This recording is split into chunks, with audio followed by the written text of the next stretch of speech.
PNP planning to expose 6 MPs who suddenly got rich, while soldiers and gunmen in big shootout in downtown Kingston. This is Undiluted News. Mikey Bones reporting. Former Minister of National Security KD Knight is promising that the names of the 6 members of Parliament under investigation by the Integrity Commission for alleged illicit enrichment will be released by the People's National Party if it forms the next government. Speaking at a PNP meeting in Western Portland on Sunday night, Mr. Knight said the country should be outraged over the decision of the administration to remain silent on the issue. The parliamentary opposition and civic groups have for months been calling for the names of the MPs to be released.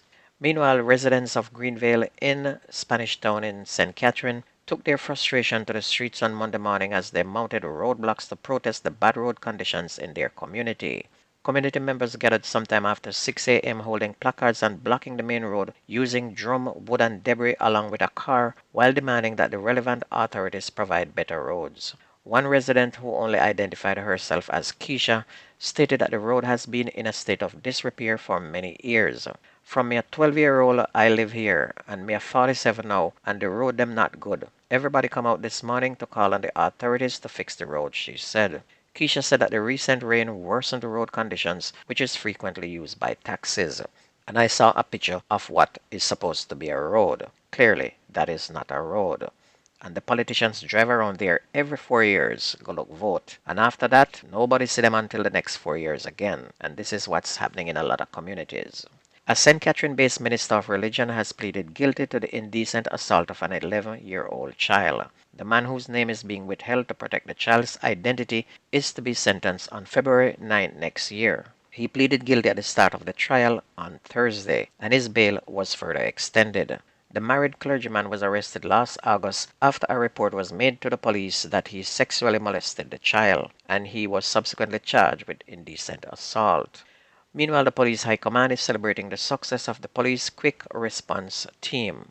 Deputy Commissioner of Police Dr. Kevin Blake said since the start of the year, the response team have effected more than 1,000 arrests, seized 19 firearms, and issued more than 13,000 traffic tickets. Teams are currently located in the corporate area, St. Catherine, Clarendon, Manchester, St. Elizabeth, Westmoreland, St. James, and St. Anne.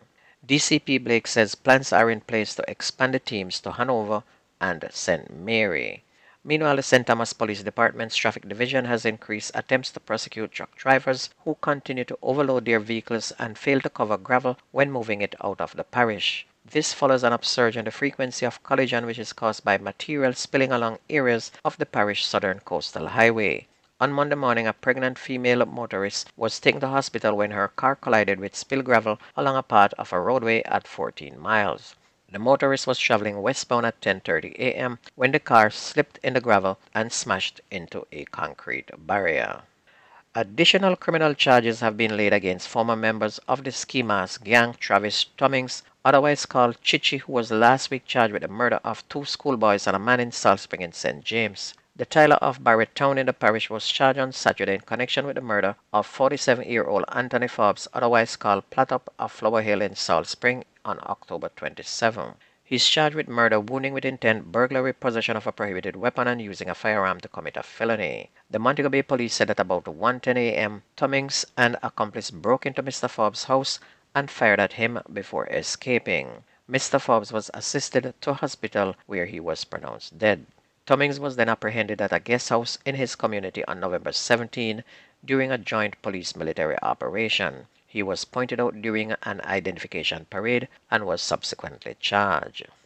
Meanwhile, a man was killed and a woman injured during a reported gun battle between gunmen and members of the Jamaica Defense Force in downtown Kingston yesterday, and it's reported that a group of armed men attacked and shot a man along Lower Chance Lane. The man later died of his injuries at Kingston Public Hospital.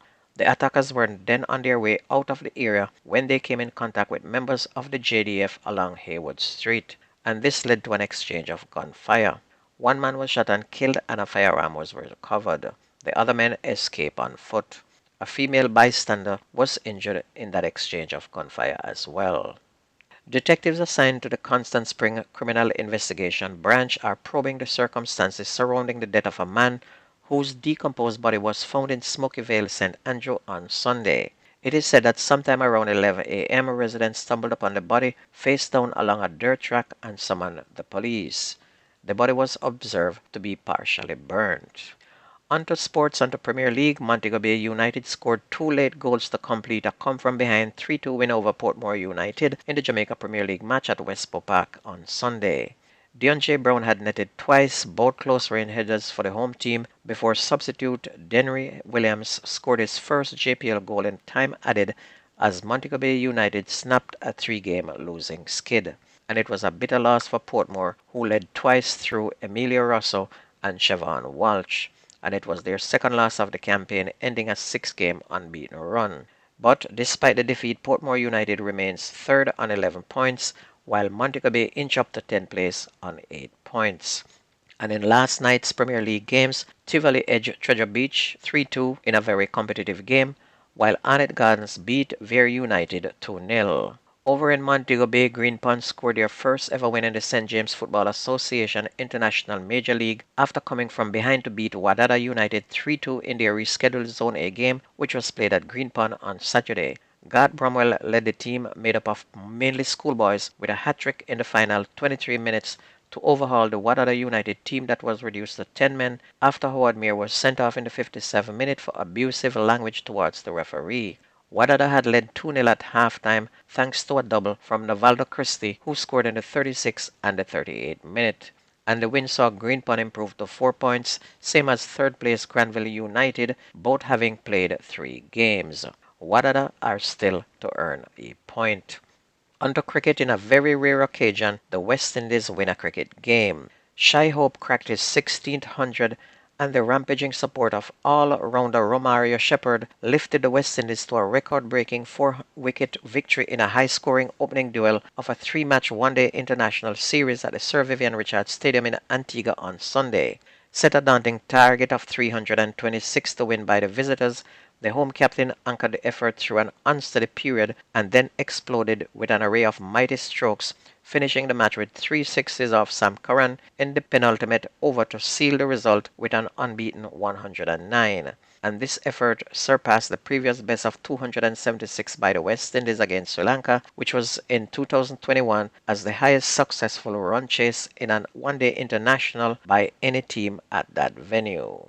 And that's gonna be news and sports on your favorite community radio. My name is Mikey Bones. If you ever miss the news, please go to YouTube, type in Jamaican Undiluted News, listen, like, share, and subscribe. Keep it going. My name is Mikey Bones. I gone.